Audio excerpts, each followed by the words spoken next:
Yay! Hey everybody. I want to talk today about sending yourself positive messages. Okay, we're just more Q&A, and I want to talk about sending yourself positive messages that you really believe.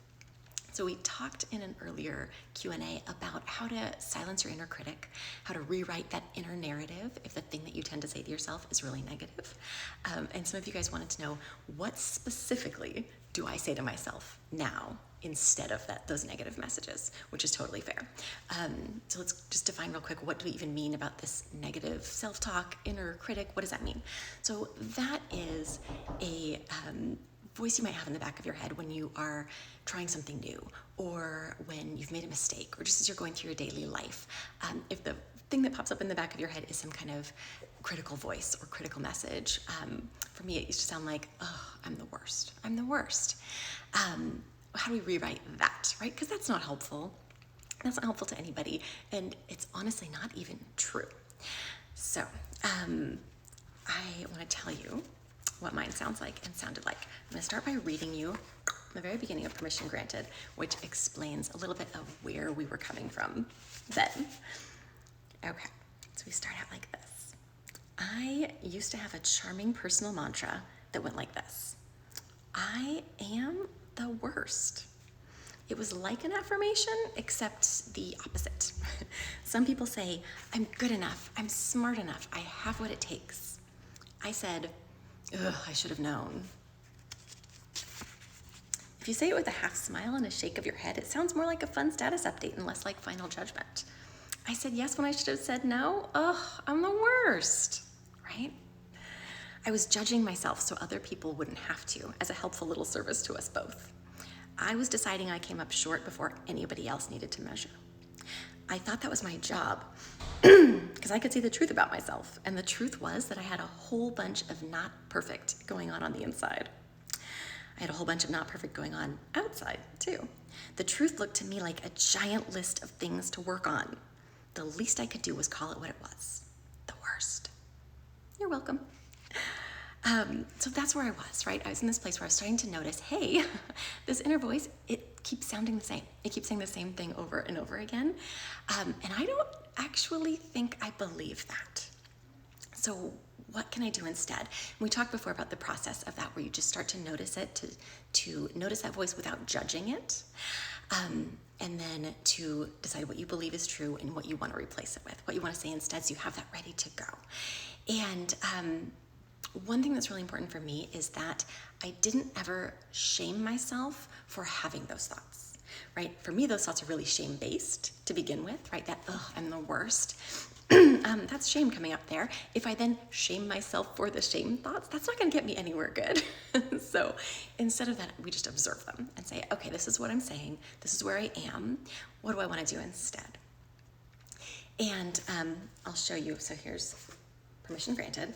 Here's the beginning. And then from there to like all the way to here is me figuring out what I believed instead, right? Trying to figure out what's the truth of this and what can I replace that with. But I want to tell you what it sounds like now inside my head when things happen, when I make a mistake, or when I'm going to try something new, or when I'm going to launch a live video here and talk to you guys. Anything that's a little bit scary, or a little bit different, or risky, or just something that I haven't tried before, that I am experimenting with. Instead of the old, ugh, I'm the worst, what it sounds like now, most of the time, is more like this. If my old mantra sounded like, I'm the worst, my new one sounds like, here I am, all of me. This is who I was made to be. I don't have to become anything else, because my true self, the self underneath all the labels and the masks and the ways of being I've collected, that self has always been enough. The me behind the shield, the me who's a beloved child of God, full stop. That truest, underneath it all, at my core self, is already everything it needs to be. Okay, so if that old mantra, that, ugh, I'm the worst, that was about judgment. This new one, that's just, you know what, here I am. I'm showing up with all of me. I'm bringing my whole self to the table. This one's just about observing, right? It's about saying, even if things go wrong, I still showed up, right? Here I am, all of me. This is who I was made to be. I don't need to be better first before I can show up. I don't need to change things first. This is enough, okay? So that's what I replaced it with. Instead of having that judgment of, oh, I'm the worst, now it's this observation of, this is me. This is who I am. This is where I am right now, and this is okay. And what I get to do now, what I get to do forever, is practice stripping away everything I've ever brought in to cover up that true self. Everything I've ever hidden behind. Every yes that should have been a no. Every I'm fine that should have been an I'm drowning. Every busy afternoon that should have been a refuge. Every moment of quiet that should have been a rebellion. I get to practice letting go of everything that makes me feel shielded and safe and contained. I'm not here to change who I am. I'm here to be who I was made to be. The work now is in showing up and in reaching out from the truest place I can. Because that old mantra, that I'm the worst mantra, is based on the idea that I need to be someone else. I need to be better. The self I am isn't good enough. That's literally what I was saying, right? If I'm the worst, I'm literally not good enough. And I don't believe that anymore, right? I believe that this is who I am and who I was made to be. I believe that who you are is who you were made to be too. And you're allowed to be that person, and you're allowed to show up as that person all the time.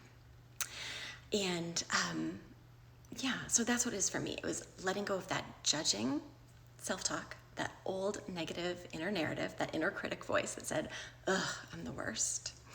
And recognizing that underneath all the masks, underneath all the labels, underneath all my unhealthy coping mechanisms, underneath all my wounding, underneath all of that, when I can let all of that go and keep peeling back the layers, the truest self underneath all of that is made of love, is here to be love in the world, and that true self is okay.